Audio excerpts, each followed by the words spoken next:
someone's done, eh? Because like, every fucking spot that I go to, that's a good spot for fishing. You know what I mean? Yeah, you'll lose your lures, you lose your braid. Like, I've busted up reels. I had this wicked little Shimano Sedona. It was a 1000. That's the reason I got a Stratic now.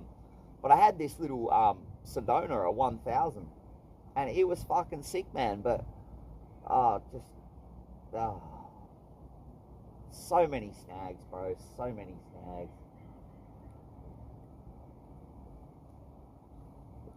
You know, like when you're fishing a snaggy area, it's just, I don't know, like it's nerve wracking, bro, because you know that like at any second, like you might just have to sort of go home, and that's it, it's over, you know. So that's like kind of gay, you know. But other than that, it's all right, you know.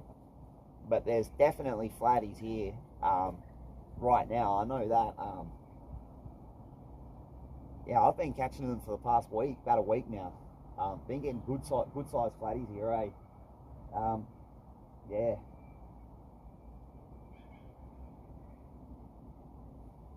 And see, like when I caught that last flatty up, I didn't even have any scent on or anything.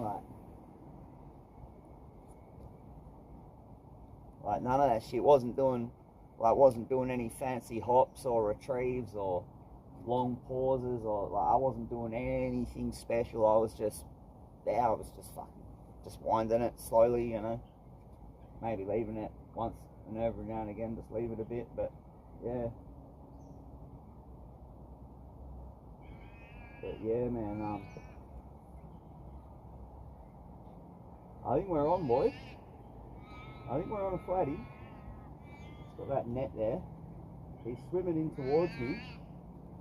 Yeah, now he's realised he's on.